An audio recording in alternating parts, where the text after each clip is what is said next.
이 시편 32편은 다윗이 회개하면서 기록한 글입니다. 초기 교회에 회개시라고 일컬어지는 7개의 시편이 있습니다. 그 중에 하나인데요. 시편 6편, 또 38편, 51, 102, 130, 143, 또 이 32, 이 7개가 다윗이 회개하면서 지었던 것이라고 여겨지기도 합니다. 이 내용을 좀 보면요, 1절부터 보면 허물의 사함을 받고 자신의 죄가 가려진 자는 복이 있도다. 마음에 간사함이 없고 여호와께 정죄를 당하지 않은 자는 복이 있도다 그랬습니다. 즉 죄사함 받으면 하나님이 용서해 주시는 자 복이 있다는 거죠. 그렇게 이야기하면서 3절에 보니까 내가 입을 열지 아니할 때 종일 신음함으로 내 뼈가 쇠하였도다 그랬습니다. 자기가 지은 죄 때문에 종일 신음하고 뼈가 마를 정도로 쇠할 정도가 됐다는 겁니다. 어느 정도 큰 죄를 졌는지 우리가 잘 알죠. 51편에 보면 그가 밧세바를 간음하고 우리아를 고의적으로 살인한 다음에 선지자 나단이 와서 그것을 책망할 때 너무 마음이 괴로워서 지었던 내용들이 구구절절히 나와 있습니다. 죄 때문에 마음이 괴롭던지 아니면 어떤 나의 실수나 잘못 때문에 괴로운 일이 생겼을 때, 누군가가 고통과 손해를 많이 봤을 때 너무나 그 아픔은 심하죠. 가만히 있어도 신음소리가 끙끙 나옵니다. 겪어보신 분들은 알 것입니다. 뼈가 마르죠. 뼈가 타들어가는 것을 자기가 압니다. 오늘 설교 제목이 바로 이 3절의 말씀인데요. 종일 신음함으로 내 뼈가 쇠하였도다. 왜 이 제목을 잡았냐면 제가 한 주간 동안 이렇게 살았습니다. 시도 때도 없이 신음이 나오고 뼈가 타들어가는 이것을 경험했는데요. 다윗이 이런 경험을 겪어가지고 시편에 자세하게 그 상태를 기록해 놓은 것이 수천 년이 지났지만 보는 자들로 하여금 많은 은혜를 주고 위로를 줍니다. 그가 간음을 하고 살인까지 저질렀습니다. 자기가 임신시킨 여자를 간음했다는 것이 드러나면 고통을 받으니까 그거 숨기기 위해서 우리아를 불러서 집에 가라고 했죠. 우리아가 가지 않았습니다. 그랬더니 나중에 어떻게 했습니까? 고의적으로 우리아를 죽였습니다. 아주 악한 짓을 했습니다. 어쩌다 실수해서 간음해서 회개하면 용서받을 수 있는데 고의적으로 충성된 우리아를 죽였습니다. 하나님이 분노하실 수밖에 없죠. 나단 선지자를 통해서 책망하셨을 때 너무 괴로워가지고 시편에 보면 구구절절히 그 고통과 아픔을 이야기하고 있습니다. 무슨 일이 있었냐면요, 지난주 주일날 작년 연말에 줌으로 신방을 쭉 목장마다 했습니다. 근데 그 마지막 시간 밤에 하는 목장이 있었는데 많은 분들이 참여를 못했습니다. 그래서 취소를 하고 올해 하기로 한 날짜가 바로 지난주 저녁 오후였습니다. 오후 5시에 줌으로 이제 같이 하는데요. 그때 어떤 분이 평소와 달리 표정이 안 좋아요. 심각해요. 얼굴이 뭔가 일이 있는 것 같아요. 그래서 속으로는 무슨 큰 시험에 들지 않았나 했는데 그분이 얘기하는 거예요. 보통 이 손재주가 좋아가지고 집을 잘 고친다는 겁니다. 그래서 화장실을 고치느라고 손을 댔는데 배관이 터져가지고 물이 막 쏟아져 나온 거예요. 그래서 하루 종일 고생해서 했는데 물은 터져 나오고 해결은 안 되고, 그럼 기술자를 불러야 되지 않습니까? 한 3배 가격에 부른 것 같아요. 주중보다 주말은 2배 비싸고 주말 밤에는 더 비싸다는 겁니다. 그러니까 이게 경제적인 것도 그렇고 또 자기가 수고하고 노력해가지고 막 했는데 상황은 더 악화가 된 거죠. 그러니까는 너무 스트레스 받고 화가 나가지고 이 감정이 조절이 안 된 거예요. 그러니까 어떻게 됩니까? 막 그 말이 그대로 표현하면 제가 우리 교회에 와가지고 한복교회에 와서 많이 바뀌었는데 옛날 성품이 그때 나왔다고. 그래서 막 화가 나오고 안 좋은 말들이 나오는데 누가 그러면 당합니까? 그 피해는 옆에 있는 사람이 다 당하는 거 아니에요. 그 애꿎은 자기 아내한테 자기가 안 좋은 말하고 화를 많이 내고 그래서 너무 괴롭다고 그 말을 한 4-5번은 한 것 같아요. 마음에 많은 어려움이 있으니까 그게 자꾸 말로 나오는 거 아닙니까? 그랬더니 또 한 분이 아유 그건 아무것도 아니라고, 나는 더하다고, 난 성질이 더 안 좋다고. 그래서 또 자기가 이 감정 조절이 안 됐을 때 어떤 일이 있었는가 그 얘기를 하는 거예요. 깜짝들 놀라는 거죠. 그러니까 보통 같으면 야 예수 믿는 사람이 어떻게 저래, 믿어도 오래 믿었는데 어떻게 저런 일을 할 수 있을까 하고 정죄하는 분위기가 아니라, 우리 교회 감사한 것은 어떤 연약함과 어떤 어려움을 얘기하더라도 공감을 해요. 그 여자들만 그런 것이 아니라 이 남자들도 그러더라고요. 그래가지고 서로 공감을 하고 위로하고 격려하고 하니까 이분이 이제 마음이 풀린 거예요. 그래서 인상 쓰고 하다가 이제 끝날 때는 웃으면서 끝났는데, 그래서 목장 모임이 너무 좋다, 그래서 매주 하십시오 제가 그랬는데요, 안 그랬으면 그 가슴 아픈 거 답답한 거 가지고 계속 살 거 아닙니까? 그리고 그보다 더했다고 자기의 또 그 연약함을 드러냈던 분도 운전하고 가는데 막더라는 거예요. 어떤 건물에서 차가 나오느라고. 그 관리하는 분이, 그러니까 아니 이게 신호등도 아니고 왜 내가 가는 길을 막어, 부당하게 생각해가지고 항의를 했다는 겁니다. 얼마나 목소리가 컸던지 막 사람들이 몰려오고 경찰이 올 정도로 그 정도였다는 거예요. 그 얘기를 쭉 들으면서 제가 어쩌면 그렇게 나하고 똑같은가, 사람 사는 게 똑같구나. 저도 어금니를 악물고 석 달을 참았더니 하나님이 살아계시다고 제 자녀들이 얘기했다는 거 제가 말씀드렸잖아요. 석 달 동안 아무리 어금니를 깨물고 참고 듣기 싫은 말 안 하고 마음을 다스리고 인내할지라도 인간이 죄인이라는 것을 제가 절실히 깨달았습니다. 처음에 예수 믿을 때도 죄인이라는 걸 깨닫게 하시고 예수님의 은혜를 알게 하시고, 신학적인 문제 때문에 제가 시험이 들어서 금식 기도할 때 로마서 5장 8절의 말씀, 우리가 아직 죄인 되었을 때 그리스도께서 이 땅에 오셔서 죽으심으로 우리에 대한 자기의 사랑을 확증하셨느니라 했는데, 그 말씀을 통해서 또 하나님은 내 본질이, 내 정체가 죄인이구나 하는 것을 깊이 깨닫게 하시고 예수님의 은혜가 얼마나 큰가 알게 하셔서 다시 신앙생활을 할 수 있었거든요. 다시 예수를 전하는 삶을 살 수 있었습니다.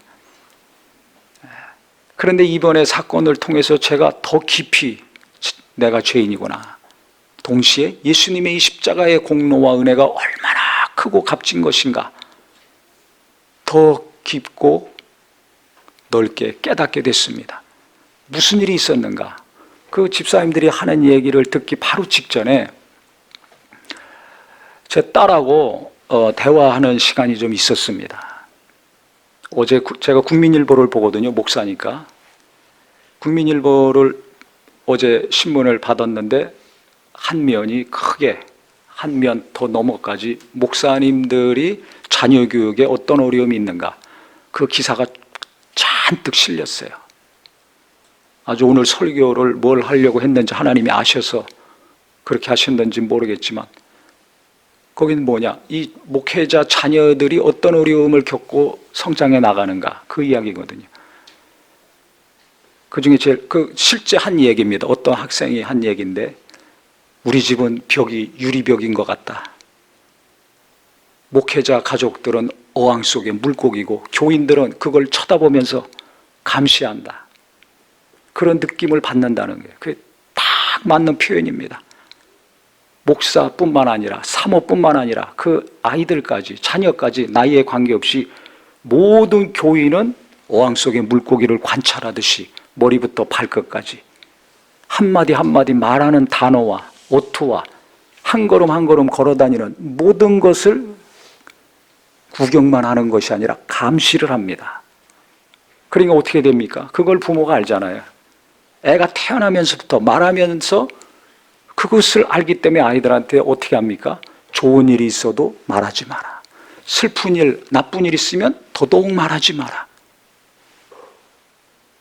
이렇게 하게 됩니다. 본인들도 그렇게 합니다. 그러니까 어떻게 되겠어요? 인간이 죄인인데, 죄인이면 어떻게 해요? 죄를 지을 수밖에 없어요. 그게 자연스러운 겁니다. 그때 내가 죄인이라는 걸 깨닫고 예수님의 은혜를 깨닫게 됩니다. 그런데 목회자나 선교사 가정들 아니면 신앙생활을 오랜 동안 잘했던 장로님이나 집사님이나 교회 중요한 일을 하는 누가 보든지 자타가 인정하는 봉사와 헌신과 희생을 하며 사는 분들의 자녀들은 보통 어려운 게 아닙니다. 왜? 전교인이 주목하고 있거든요. 그래서 저도 어디 가면 교인이 있나 없나 그거부터 살핍니다. 항상 신경 쓰는 게 그겁니다. 그러니까 자녀들이 받는 어려움, 말을 안 해서. 그런데 제 아내는 어려서부터 철이 일찍 들었어요. 애로 성장하고 자라야 되는데 어른같이 생각하고 행동하고 자란 거죠. 그러니까 하고 싶은 말 더 안 해. 원하는 거 더 요구를 안 해요. 그러면서 계속 자라니 그 속이 어떻겠습니까? 사춘기를 심하게 겪듯이 목회자 가정들, 자녀들이 그 어려움들을 겪는 기간들이 있어요. 그걸 통과해야 됩니다. 누에가 껍질 벗고 나비가 돼서 날아가듯이 그 해산의 수고가 있습니다. 근데 애가 워낙 착하고 철이 일찍 들어서 그런지 부모한테도 반말 안 쓰고 존댓말을 쓰는 아이였는데 이제 이 과정이 시작이 됐어요. 그러니까 그게 좀 일찍 시작되면 좋은데 나이를 좀 먹어가지고 시작이 되니까 본인도 괴롭고 부모도 괴롭고 온 가족이 괴롭죠. 말은 못하지만 하나님께 기도만 하는 거죠. 근데 그런 와중에 이제 대화를 하는데 그 집사님들이 얘기했듯이 감정 조절이 안 되는 순간이 딱 왔어요. 제 딸이나 저나. 그래가지고 결국 무슨 일이 벌어졌는가? 어떤 말 한마디에 제가 감정이 조절이 안 됐어요. 그래가지고 지금까지 제가 얼굴을 때린 적이 없는데 2번씩이나 때렸습니다. 그때는 몰랐는데 그 다음날 보니까 눈 밑이 시꺼멓고 눈주위가 시꺼멓게 멍이 든 거예요. 제가 제 딸을 때린 날 위가 안 움직인다는 걸 제가 태어나서 처음 알았어요. 그 순간부터 위가 굳어가지고 움직이질 않아요. 먹지를 못하죠. 그러니까 그 고통이 이루 말할 수 없죠. 그 목회자 자녀로 자라면서 오랜 기간 겪었던 아픔과 괴로움과 답답함과 눌림 때문에 괴로워하고 신음하는 딸을 위로해주고 격려해주고 도와주고 해야 되는데 도리어 더 아프게 하고 더 슬프게 하고 그 상한 마음에 더 피가 나게 했으니 이게 어떻게 되는 일입니까? 어느 갑자기 순간에 상상하지 못할 일이 일어난 거예요. 그러니까 목사 자녀로 태어나서 자라서 고통에 시달리는 것 때문에도 마음이 무겁고 숨이 안 쉬어지는데 그런 일까지 벌어졌으니 이 마음이 어떻게 되겠습니까? 그래가지고 그 다음 날부터 그 멍든 얼굴을 보고 나서 마음이 더 아프죠. 그러니까 그 표현으로 이루 말할 수 없어요. 그래서 종일 신음함으로 내 뼈가 쇠어했도다. 이것으로 이 정도가 아니에요. 그래서 계속 괴로워하면서 기도하는데 시편 51편 말씀이 생각이 났습니다. 다윗이 나단 선지자에게 책명을 받을 때 뭐라고 기록했는가? 내가 죄악 중에 출생하였으며 내 어머니가 죄악 중에 나를 잉태하였나이다. 이게 뭡니까? 나는 죄인입니다. 내 어머니도 죄인입니다. 나는 죄를 지을 수밖에 없는 정말 연약한 자입니다. 어찌할 수 없는 자입니다. 이 고백 아닙니까? 그러면서 그가 51편 17절에는 하나님이 구하시는 제사는 상한 심령이라 상하고 통회하는 마음을 주께서 멸시치 아니하시리라. 그러니까 내가 지은 죄 때문에 내가 상한 심령으로 통회하는 심령으로 하나님께 나갑니다. 나를 용서하소서. 이 기도 아닙니까? 시편 32편에 있는 것처럼 나를 용서하소서. 이 기도입니다. 그러면서 102편이 생각이 났어요. 시편 102편에 보니까 3절부터 보면 내 날이 연기같이 소멸하며 내 뼈가 숯같이 탔음입니다. 타들어가죠. 막 내가 음식 먹기도 잊었으므로. 무슨 음식이 들어갑니까? 내 뼈가 숯같이 탔는데 모든 것이 타들어가는데 먹을 수가 없습니다. 내 마음이 풀같이 시들고 말라버려 싸우며 나의 탄식 소리로 말미암아 나의 살이 뼈에 붙었나이다. 나는 광야의 올빼미 같고 황폐한 곳에 부엉이같이 되어 싸우며 멍하니 멍청해지고 정신이 왔다 갔다 하는 거죠. 내가 밤을 새우니 지붕 위에 외로운 참새 같으니이다. 내 원수들이 종일 나를 비방하며 내게 대항하여 미칠 듯이 날뛰는 자들이 나를 가리켜 맹세하나이다. 원수가 이 생각, 저 생각, 이 감정, 저 감정 계속해서 밀가부르듯이 역사하죠. 나는 죄를 양식같이 먹으며 나는 눈물 섞인 물을 마셨나이다. 아주 똑같아요. 어쩌면 이렇게 똑같은지 제 마음하고. 그럼 제 딸의 마음은 안 그렇겠습니까? 그 아이의 마음도 그럴 거 아니에요. 목사 딸로서 자라면서 어려서부터 지금까지 남들이 보통 사는 삶을 살지 못하고 하고 싶은 거 못하고 말도 못하고 참아가고 참고 살았으니 얼마나 가슴이 아픈 일이야. 누구나 이걸 겪습니다. 그걸 하니까 너무 가슴이 아픈 거예요. 해결해 주지는 못할 망정 더 어려움을 줬으니까 그 아이의 마음과 또 저로 말미암아 더 상해졌 그 마음 너무 아프니까 이 말씀과 함께 기도하는데, 예수님 탄생했을 때 마리아가 예수님 어렸을 때 데리고 성전에 갔습니다. 그때 시므온이 마리아한테 예언한 내용이 있습니다. 고난받을 것을 예언하면서 뭐라고 했습니까? 누가복음 2장 35절에 보면 칼이 내 마음을 찌르듯 하리라 이렇게 얘기했거든요. 바로 그 말이 똑같아요. 기도를 하는데 그냥 칼이 가슴에 꽉 찔려가지고 큰 칼이 찔려가지고 어떻게 그냥 옴짝달싹 못하겠는 그 상한 마음이죠.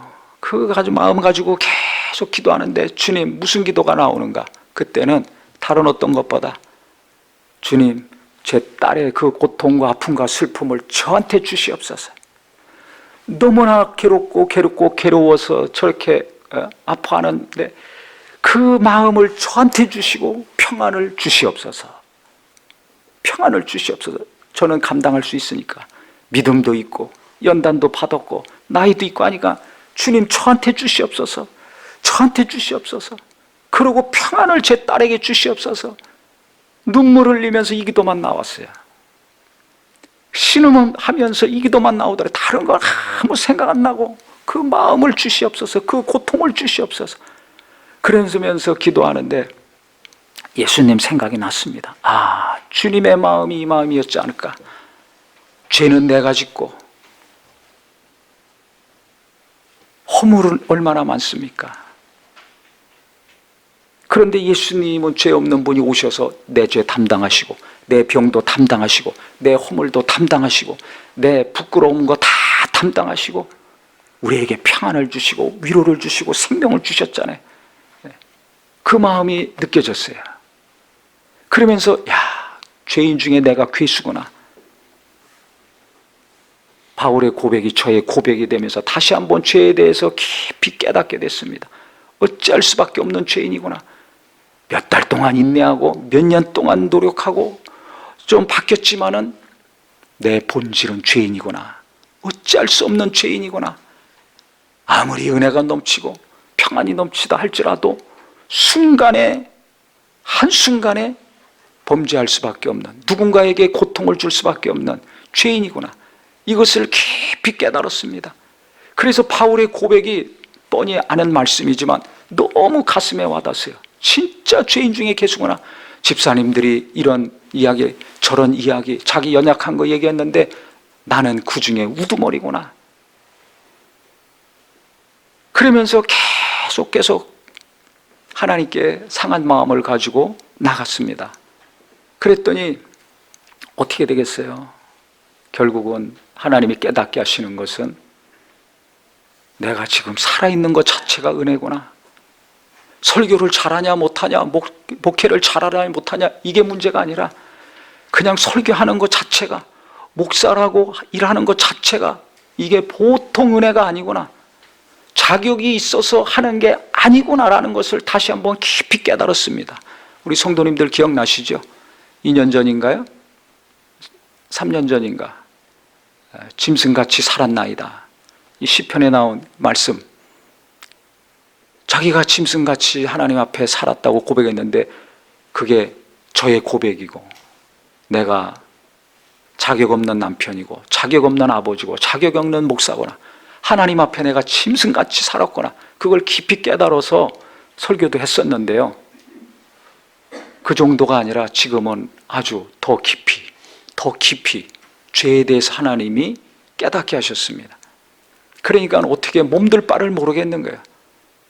가족들 앞이나 하나님 앞이나 교인들 앞에 몸둘 바를 모르겠는 거예요. 어떻게 말로 표현이 안 됩니다. 그리고 오늘도 솔직히 말씀드리면 하나님이 가라고 하시고 하나님이 하라고 하시니까 하는 겁니다. 설교도 매주 그렇습니다. 근데 오늘은 더합니다. 그래서 이 다윗의 심령, 바울의 심령, 어떤 심령으로 이 시편을 기록했고 서신서를 기록했는지 제가 좀 알 것 같았어요. 그냥 보기만 하고 은혜만 받고 설교만 했던 말씀이 아니라 어떤 마음으로 이 글들을 기록했는가. 그러면서 하나님께서 깨닫게 하시는 거는요, 은혜가 없으면 살 수도 없고 일할 수도 없고 아무것도 할 수 없다. 하나님의 은혜가 어떤 것인가? 우리가 날마다 듣는 두 음절 아닙니까? 한 단어 아닙니까? 이 짧은 단어, 은혜라는 단어가 어떤 것인가를 이전보다 더 깊이, 더 높이, 더 넓게 깨닫게 하셨습니다.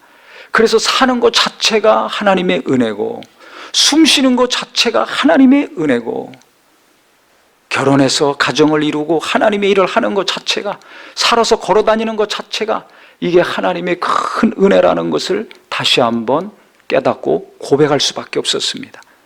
오늘 저의 이와 같은 치명적인 부끄러움, 빨가벗듯이 하나씩 옷을 벗고 있는 이 일을 하고 있는 것은 왜 그러냐면 5절에 보니까 내가 이르기를 내 허물을 여호와께 자복하리라 하고 주께 내 죄를 아뢰고 내 죄악을 숨기지 아니하였더니 그랬습니다. 하나님 앞에 아뢰고 하나님 앞에만 숨기지 않은 것이 아니라 사람들 앞에서도 숨기지 아니해야 되겠다, 이런 감동을 주셨어요. 말 안 하고 그냥 넘어갈 수도 있습니다. 하지만 성령께서 그 줌을 통해서 성도님들의 연약함을 이야기하고 서로 공감하고 웃음으로 끝나는 것을 보면서 나도 어찌할 수 없는 죄인이구나. 저만 그렇겠습니까? 우리 모든 성도님들 가정마다 있는 곳마다 은혜가 넘치고 평안이 넘치고 위로가 넘친 때도 있지만은 어느 순간에 감정이 조절이 안 될 때가 있습니다. 분노가 터질 때가 있습니다. 말로 칼을 찌르듯이 누군가를 찌를 때가 있습니다. 아니면은 행동으로 또 움직여서 우발적인 범죄가 일어날 수도 있습니다. 내가 상상하지 못한 일이 내게 닥치고 그 일이 나로 말미암아 또 이루어졌다면 고통이 2배, 3배가 되죠. 누구나 일어날 수 있는, 어떤 가정에서나 일어날 수 있는 일들. 근데 우리가 말을 안 하잖아요. 정죄받을까봐, 창피해서, 무시당할까봐, 시험 들까봐 말을 안 합니다. 근데 정죄하지 않는 분위기가 되니까 성도님들이 그 치명적인 어려움, 부끄러운 것들을 이야기하고 위로하고 격려하고 기도로 끝났습니다. 그 목장 모임을 보면서 또 제가 신음하고 탄식하고 눈물 흘리며 딸을 위해 기도하는 가운데 성령님이 가르쳐 주시고 분명히 생각나게 하신 말씀들을 통해서 하나님이 알게 하시는 것은 직업에 관계없이, 신앙 연수에 관계없이, 성격과 자라온 환경에 관계없이 인간은 죄인인데 나는 내 죄를 담당했다. 네 힘으로 할 수 없는 거 내가 한다. 내가 그래서 이 땅에 육체를 입고 와서 내 연약함을 담당하고 내 죄를 담당했다. 이것을 확실하게 가르쳐 주셨습니다. 그래서 우리가 예수님이 없으면, 예수님의 십자가의 공로와 피가 없으면 한순간도 숨을 쉴 수 없는 존재라는 것을 깨닫는 은혜가 있었으면 좋겠습니다. 특히 나의 죄와 나의 안 좋은 성품과 나의 안 좋은 습관과 연약함 때문에 나도 괴롭고 내 사랑하는 이웃들과 가족들이 괴롭고 힘들어할 때 얼마나 가슴 아픕니까? 예수님이 그 연약함을 담당하시고 그 죄를 담당하셨기 때문에 더 예수님께 깊이 빠져들어가는 저와 우리 모두가 되기를 바랍니다. 예수님이 살 길을 열어주셨어요. 숨쉬게 해주셨어요. 하루하루 살게 해주셨어요. 그러니까 뭘 잘하고 못하고를 떠나가지고 숨쉬고 하루하루 생존하고 있다는 것 자체가 큰 은혜구나. 이걸 너무 절실히 깨닫게 됐습니다. 그래서 하나님의 은혜가 너무나 고맙고 너무나 감사하고 우리 주님께 딸을도 맡기고 지금까지 맡기고 기도했지만 자녀들을 맡기고 나도 맡기고 진짜 하나님의 은혜와 공로로 힘입어 살아야 되겠구나 철저히 깨닫는 한 주간이었습니다.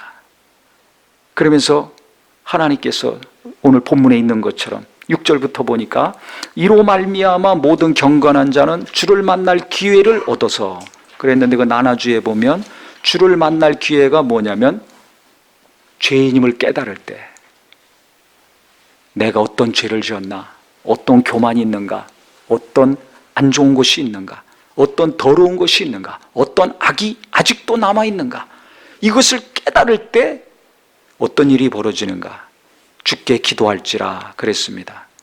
경건한 자는 죄가 없는 사람이 아닙니다. 우리는 죄를 안 짓는 사람이 아니에요.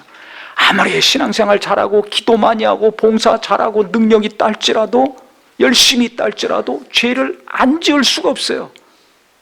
계속 말씀드리지만 그럼 경건한 자는 무엇인가? 죄 없는 사람이 아니라 죄를 지었을 때 어떤 죄를 졌던지 간에 깨닫고 돌이키는 겁니다. 그때 주님을 만나는 겁니다. 더 깊이 주님을 만나는 것입니다. 이 은혜가 우리에게 일평생 임하기를 예수 이름으로 축원합니다. 그래서 제가 짐승같이 살았구나. 자격이 없는 자가 어떻게 가정을 이루고 자식을 키우고 목회를 하고 있는가? 아니 어떻게 이런 일을 벌일 수가 있는가? 라는 것을 깨달을 때마다 주님을 만납니다. 어떤 주님? 나를 용서해 주신 주님, 살려주신 주님, 우리의 모든 죄와 연약함을 담당하시고 구원해 주신 예수님을 계속 더 체험할 수밖에 없어요. 그래서 주님께 간구하며 나갈 때 무슨 일이 벌어지는가? 진실로 홍수가 범람할지라도 그에게 미치지 못하리라. 이 말씀이 너무 위로가 됐습니다.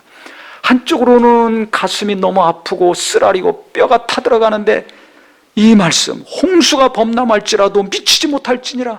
주님, 잡아먹으려고 달려오는 이 더러운 것들을 다 떠나가게 하시고 모든 고통과 슬픔이 떠나가게 하시고 평안으로 지켜주시옵소서. 어떤 어려움과 어떤 비바람과 어떤 풍랑이 온다 할지라도 미치지 못한다는 것입니다. 하나님이 나를 지켜주시고 가정을 지켜주시고 교회를 지켜주시고 우리 성도님들을 지켜주시고 나를 지켜주신다는 것을 하나님이 이 말씀을 통해서 위로해 주시니까 너무나 감사하죠. 이 말씀이 위로와 함께 믿음이 되기를 예수 이름으로 축원합니다. 지금 각각의 가정마다 물질적인 문제 때문에, 성품 때문에, 아니면 앞날이 캄캄한 거 때문에 신음이 나오고 탄식이 나오고 또 입시 때문에 취직 때문에 뼈가 타들어갈 정도로 괴로운 청년들, 청소년들, 부모님들이 있을 것입니다. 살면서 누구나 신음이 저절로 나오고 뼈가 타들어갈 정도로 고통스러운 일들이 있습니다. 그때 우리가 하나님께 기도한다면, 주님 만날 때 그때를 붙들고 계속해서 기도한다면 우리 하나님께서 나의 죄든 누구의 죄든 용서해 주시고 어떤 어려움이 닥치고 몰려온다 할지라도 하나님이 지켜주실 것입니다.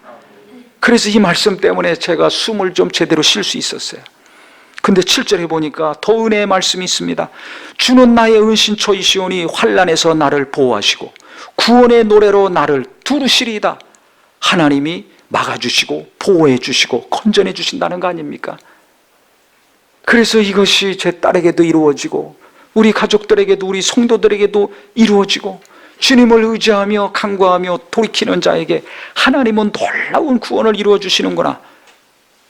그러면서 8절에 보니까 내가 내 갈 길을 가르쳐 보이고 너를 주목하여 훈계하리로다 그랬습니다.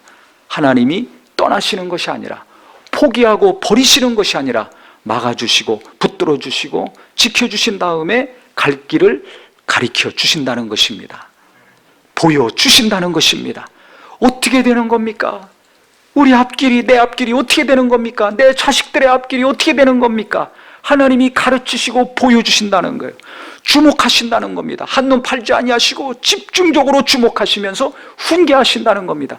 제가 60년 살았지만 앞으로 어떻게 살아야 될지 하나님이 또 저를 훈계해 주시고 가족들도 훈계해 주시고 인도해 주신다니까 너무나 위로가 됐습니다.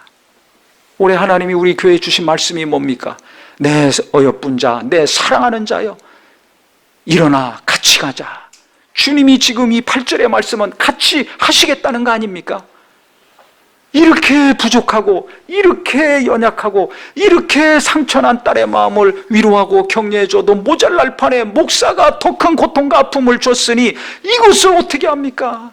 저는 할 수 없습니다. 그런데 이 정말 괴수 같은, 죄인 중에 괴수 같은 자를 갈 길을 가르쳐 보이고 주목하고 훈계해 주신다고 하니까 이 감당할 수 없는 은혜, 어떻게 말로 표현할 수가 없습니다. 우리가 자기 연약함 때문에 또 자기 옛사람의 성품 때문에 아니면 어느 누구 때문에 이와 같이 고통과 아픔이 임할 수 있을 거라고 생각이 됩니다. 그때마다 우리가 기도하고 주님의 공로를 의지하고 예수님의 피를 의지한다면 주님께서 용서해 주실 뿐만 아니라 막아주시고 건져주시고 보호해 주실 뿐만 아니라 캄캄한 내 앞날 가르쳐주시고 알려주시고 보여주시고 계속 눈을 나한테서 떼지 아니하시고 내 자녀들 가운데서 떼지 아니하시고 훈계하시고 함께해 주실 것이라는 것입니다. 이 말씀이 저뿐만이 아니라 우리 모든 부모님들과 자녀들에게 은혜의 말씀이요 위로의 말씀이 되기를 예수님의 이름으로 축원합니다. 주님은 나와 함께 하시겠다는 겁니다. 나와 동행하시면서 이끌어 주시겠다는 겁니다. 이 말씀이 어려울 때마다, 쉼이 나고 탄식이 나고 뼈가 타들어갈 때마다, 잠을 못 자고 광야의 부엉이처럼 멍하고 미쳐가는 것 같을 순간 때마다 하나님의 이 말씀이 생각나시고 은혜가 되셔서 우리 하나님이 함께 하시는 귀한 삶이 되기를 예수님의 이름으로 축원합니다. 기도하겠습니다.